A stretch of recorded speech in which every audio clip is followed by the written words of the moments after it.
são mecanismos de defesa? Denominado por Freud, o mecanismo de defesa é uma manifestação do ego diante das exigências das outras instâncias psíquicas, id e superego. Mas a psicanálise freudiana não é a única que utiliza desse conceito. Outras vertentes da psicologia também utilizam dessa denominação. Os mecanismos de defesa são determinados pela forma como se dá a organização do ego. Quando bem organizado, as reações são mais conscientes e racionais. Portanto, são eles ações psicológicas que buscam proteger o ego de possíveis desprazer psíquico. Todos os mecanismos de defesa exigem um certo investimento de energia e podem ou não ser satisfatórios em cessar a ansiedade. Isso permite com que eles sejam divididos em dois grupos: mecanismos de defesa bem-sucedidos e aqueles que são ineficazes. Os bem-sucedidos são aqueles que conseguem diminuir a ansiedade diante de algo que é perigoso. Os ineficazes são aqueles que não conseguem diminuir a ansiedade e acabam constituindo um ciclo de repetições. Neste último grupo encontra-se, por exemplo, as neuroses e as defesas patogênicas. Além dos mecanismos de defesa que serão apresentados, existem também a compensação, o deslocamento, a expiação, a fantasia, a identificação, o isolamento e a negação. Porém, só serão apresentados a racionalização, a regressão, o recalque, a projeção e a forma reativa, pois foram os únicos que nós aprendemos de forma profunda durante o período das aulas até então. Quando uma pessoa faz algo que a moral do superego desaprova, o ego procura razões para tornar a ação aceitável. Então, a racionalização faz com que a pessoa crie argumentação e justificativa para aquele ato imoral. Ou seja, quando algo acontece e temos dificuldade em aceitar, vamos criar uma explicação lógica para aquele acontecido, usando então a racionalização como mecanismo de defesa para sair daquele desconforto. Nós não só racionalizamos as coisas que nós fazemos, como também procuramos explicações e razões para nossas crenças, valores e estruturas internas e pensamentos.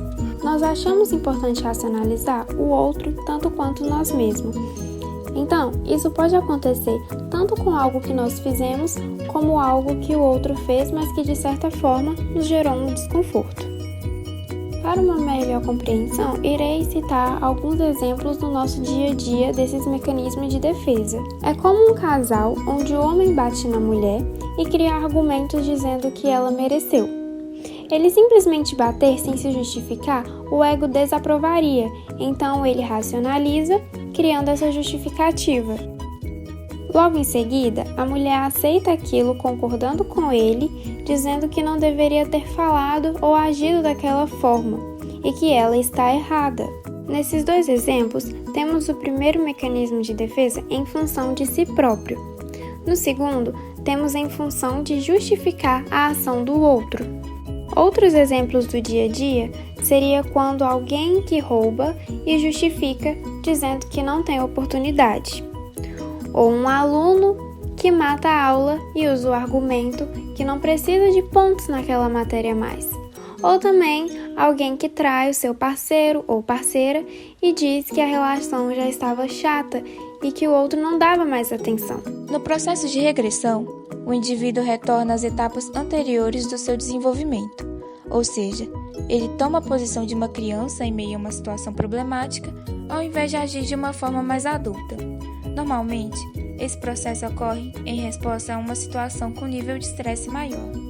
O comportamento regressivo pode ser simples e inofensivo, ou pode ser mais disfuncional, como chorar ou usar argumentos infantis. A regressão é uma forma de retiro voltando a uma época em que a pessoa se sentia mais segura. O exemplo da regressão, dado pelas autoras do livro Psicologias, é uma pessoa que enfrenta situações difíceis com bastante ponderação e, ao ver uma barata, sobe na mesa aos berros.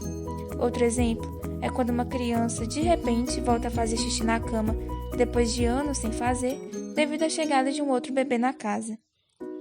Em uma visão freudiana, o estresse de fixações causadas por frustrações do passado da pessoa no desenvolvimento psicossexual pode ser usado para explicar uma série de comportamentos regressivos. Por exemplo, se a pessoa com quem você está se relacionando está mostrando sintomas regressivos, você pode responder a este estado infantil de diversas formas, incluindo tomar a posição de um pai ou pessoa com posição de autoridade. Recalque é uma das bases fundamentais da psicanálise, que constitui um mecanismo da psique que envia para o inconsciente emoções, pulsões e afetos que são vistos como repulsivos para determinadas pessoas. Freud caracterizou o recalque como um processo em que alguns sujeitos procuram manter ao nível inconsciente várias memórias que emergem no esquecimento, reprimindo de modo temporário os conflitos causadores de angústia. Mas tais recalcamentos são capazes de entrar em choque com a visão de que as pessoas têm de si mesma e nas suas relações com o mundo. De modo literal, pessoas recalcadas são aquelas que frequentemente calcam seus desejos e tiram conclusões erradas, apoiando em suposições quando sentem perigos contra si e seus valores. É por isso que os recalcados buscam ganhar algum tipo de prazer através de sinais do inconsciente, como sonhos, os atos falhos ou os sistemas neuróticos. Sempre que os recalcados se deparam com gente liberando livremente os seus desejos, a primeira coisa que fazem é reprimir os outros, falar mal de todos, pois eles têm inveja e uma necessidade doentia de reconhecimento. Portanto, são homens e mulheres frustrados e com enormes dificuldades de conectar com seus próprios sentimentos, fazendo de cada momento da vida um eterno sofrimento. O recalque, muitas vezes, é comparado equivocadamente com a inveja, por apresentar aspectos similares, porém, são sentimentos que operam no inconsciente e no consciente dos recalcados com intensidade diferente. Dizem que quando alguém fala algo sobre nós, está mais dizendo sobre ela mesma do que sobre a gente. É o que na psicologia freudiana chamam de projeção, um mecanismo de defesa do ego, que ao se deparar numa situação ameaçadora ou em algum pensamento indesejado, projeta no outro aquilo, desviando assim sua culpa ou responsabilidade. Se nós não estivéssemos alinhados e bem conscientes em que somos, pegamos esta projeção para nós como verdadeira e assumimos como parte da gente. E isto é um perigo. Relações abusivas funcionam dessa forma. Um culpa o outro por algo que não está indo bem, e este alguém, desesperado para a situação, acaba acatando como verdade e cada vez mais acreditando que é o causador da relação conflitante. Em muitos casos que recebe essas ações, tem grandes chances de ter depressão. Para exemplificar, há uma discussão entre amigos. Um deles sente raiva, mas ao invés de assumir que está com raiva, ele diz que o outro sente raiva dele.